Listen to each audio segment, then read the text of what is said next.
ಅದಕ್ಕಾಗಿ ನಾವು ಭಾರತೀಯರು ಎಲ್ಲೆಲ್ಲಿ ಪ್ರವಾಸ ಹೋಗಿರ್ತೀವಿ ನಮ್ಮ ಕೇರ್ಫುಲ್ನಾಗ ನಾವು ಇರಬೇಕು. ಆ ಹಿನ್ನೆಲೆಯಲ್ಲಿ ಭಾರತ ಸರ್ಕಾರ ಸಹಿತ ಆಯಾ ದೇಶಗಳ ಜೊತೆ ಸಂಪರ್ಕ ಇಟ್ಕೊಂಡು ಅಲ್ಲಿ ಯಾರ್ಯಾರು ಭಾರತೀಯರಿದ್ದಾರೆ ಅವರ ರಕ್ಷಣೆಗೆ ಏನೇನು ಮಾಡಬೇಕು ಅದೆಲ್ಲ ಮಾಡ್ತಾಯಿದ್ದಾರೆ. ಆದರೂ ನಾವು ಪ್ರವಾಸ ಹೋದಾಗ ನಮ್ಮ ಕೇರ್ಫುಲ್ನಾಗ ನಾವು ಇರಬೇಕು ಅನ್ನುವಂಥದ್ದು ನಾನು ಹೇಳ್ತೀನಿ. ಅದೇ ಕನ್ನಡಿಗರು ಸುರಕ್ಷಿತವಾಗಿ ಬರಬೇಕು ಅನ್ನುವಂಥದ್ದು ನಮ್ಮೆಲ್ಲರ ಆಸೆ. ಬಂದೇ ಬರ್ತಾನೆ ಅಂತ ವಿಶ್ವಾಸದ. ಒಂದು ನಾಳೆ ಯುಗಾದಿ ಹಬ್ಬದ ನಾನು ಮೊಟ್ಟ ಮೊದಲು ಯುಗಾದಿ ಹಬ್ಬದ ಶುಭಾಶಯಗಳನ್ನು ನಾನು ನಾಡಿನ ಜನತೆಗೆ ನಾನು ಶುಭಾಶಯಗಳನ್ನು ಕೋರ್ತಾಯಿದ್ದೇನೆ. ಸರಿ, ಈ ಸರ್ಕಾರ ಒಂದು ಕಡೆ ಹಾಲಿನ ದರನ ಹೆಚ್ಚಳ ಮಾಡ್ತು, ಮತ್ತೊಂದು ಕಡೆ ಕರೆಂಟ್ ದರ ಹೆಚ್ಚಳ ಮಾಡ್ತು, ಒಂದು ಕಡೆ ಫ್ರೀ ಅಂತಾರೆ ₹4 ಹಾಲಿನ ದರವನ್ನು ಹೆಚ್ಚಳ ಮಾಡಿದ್ದಾರೆ ಸರ್.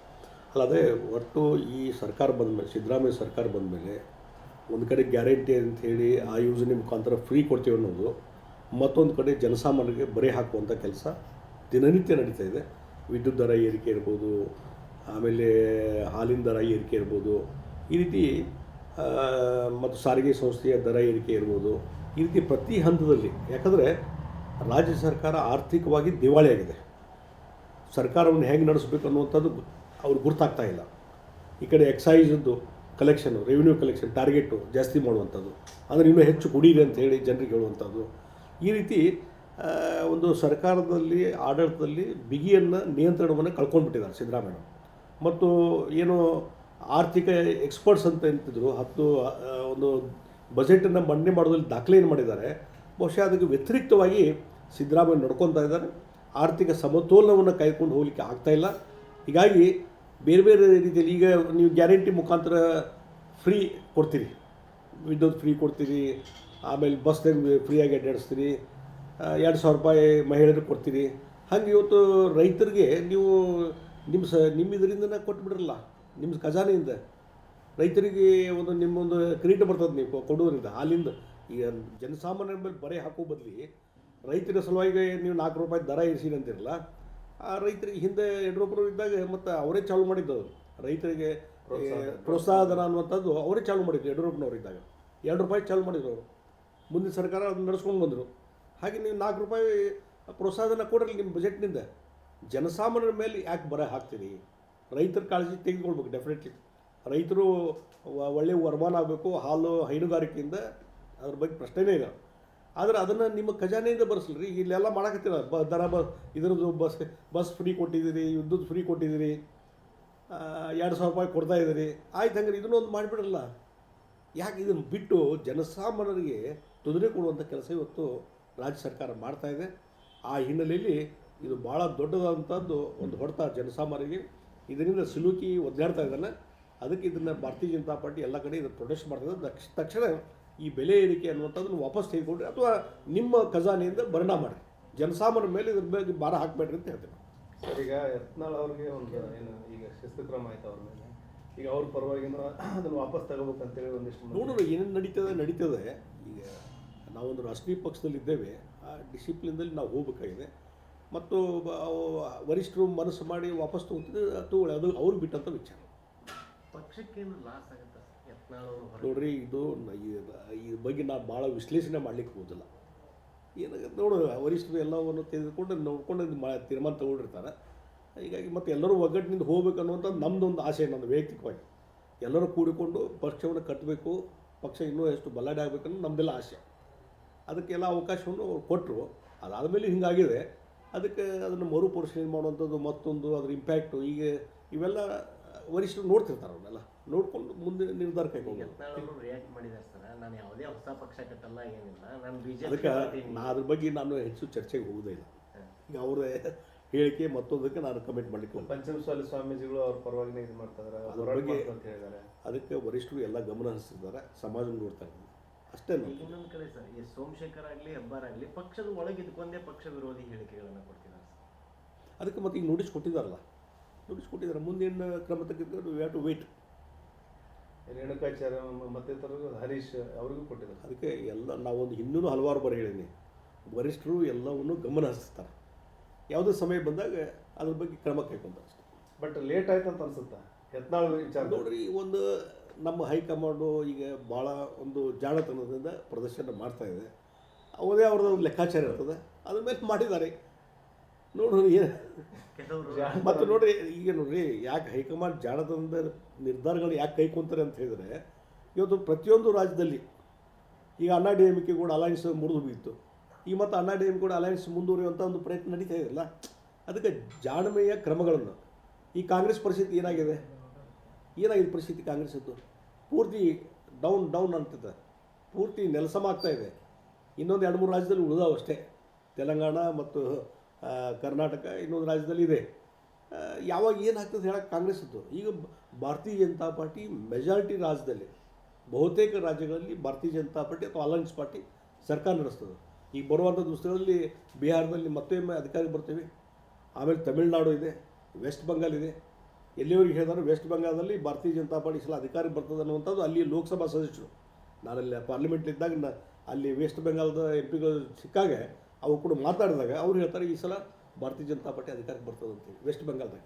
ಅಂದರೆ ಈ ಜಾಣ್ಮೆಯ ನಿರ್ಧಾರಗಳನ್ನು ಕೈಗೊಂಡಿದ್ದರಿಂದ ಹೈಕಮಾಂಡು ಇವತ್ತು ಎಲ್ಲ ರಾಜ್ಯಗಳಲ್ಲಿ ನಾವು ಅಧಿಕಾರಕ್ಕೆ ಬರ್ತಾ ಇದ್ದೇವೆ ಮತ್ತು ಉತ್ತಮ ಆಡಳಿತ ಕೊಡ್ತಾ ಇದ್ದೇವೆ. ದಿಲ್ಲಿಯಲ್ಲಿ ಕೇಂದ್ರ ಸರ್ಕಾರ ಇವೆಲ್ಲ ಇಂಪ್ಯಾಕ್ಟ್ ಆಗಿ ಆಗ್ತಾವೆ ಚುನಾವಣೆಯಲ್ಲಿ. ಅವರು ಸನ್ನೆ JM ಸಿದ್ದೇಶ್ವರ ಮೇಲೆ ಸಭೆ ಆಗಿದೆ. ರಮೇಶ್ ಜಾರಕಿಹೊಳಿ ಎಲ್ಲ ನಾಯಕರು ಯತ್ನಾಳ್ ಅವ್ರನ್ನ ಶತಾಯುತವಾಗಿ ಪಕ್ಷಕ್ಕೆ ಕರೀತಿರೋದು. ಇನ್ನೊಂದು ಕಡೆ ಹರೀಶ್ ಹೇಳ್ತಾರೆ ರಾಜ್ಯಾಧ್ಯಕ್ಷ ಬದಲಾವಣೆ ಆಗೋದು ಶತಸಿದ್ಧ ಆಗಲೇಬೇಕು. ನನಗೆ ಅದ್ರ ಬಗ್ಗೆ ನಾನು ಹೆಚ್ಚು ಚರ್ಚೆನ ಮಾಡಲಿಕ್ಕೆ ಹೋಗೋದಿಲ್ಲ. ಈಗ ಒಬ್ಬರು ಅಧ್ಯಕ್ಷ ಇದ್ದಾರೆ, ಆ ಪೋಸ್ಟಿನ ಖಾಲಿ ಇಲ್ಲ, ಮುಂದೆ ಚುನಾವಣೆ ಆಗಬೇಕಾಗಿದೆ. ವರಿಷ್ಠರು ಏನು ನಿರ್ಧಾರ, ಎಲ್ಲ ವರಿಷ್ಠರ ನಿರ್ಧಾರ ಮೇಲೆ ನಡೆಯುವಂಥದ್ದು. ಅದಕ್ಕೆ ಇವಾಗ ಜಗದೀಶ್ ಶೆಟ್ಟರ್ ನಾ ಏನೇ ಹೇಳಿದ್ರು ಅದ್ರದ್ದು ಪರಿಣಾಮ ಏನಿರೋದಿಲ್ಲ. ವರಿಷ್ಠರು ತಮ್ಮದೇ ಆದಂಥ ನಿರ್ಧಾರ ಇರ್ಬೋದು, ಅವ್ರು ತಮ್ಮದೇ ಆದಂಥ ರೀತಿಯಲ್ಲಿ ನಿರ್ಧಾರಗಳು ಕೈಗೊಳ್ತಾರೆ. ಅದಕ್ಕೆ ಅವ್ರಿಗೆ ಬಿಟ್ಟಂಥ ವಿಚಾರ. ಈಗ ಜಾರಕಿಹೊಳಿ ಅವರು ಕುಮಾರಸ್ವಾಮಿ ಅವರನ್ನು ಭೇಟಿಯಾಗ ರಾಜ್ಯ ರಾಜಕಾರಣದಲ್ಲಿ ಬಹಳ ಚರ್ಚೆ ಆಗಿದೆ. ನೋಡ್ರಿ, ಒಬ್ಬರ PW ಮಿನಿಸ್ಟರ್ ಅವರು ಕೇಂದ್ರ ಸಚಿವರನ್ನು ಭೇಟಿಯಾಗೋದು ಸಹಜ. ನಾನು ಹಿಂದೆ RDP ಮಿನಿಸ್ಟರ್ ಇದ್ದಾಗ, ರೆವಿನ್ಯೂ ಮಿನಿಸ್ಟರ್ ಇದ್ದಾಗ, ಆವತ್ತು UPA ಸರ್ಕಾರ ಇತ್ತು.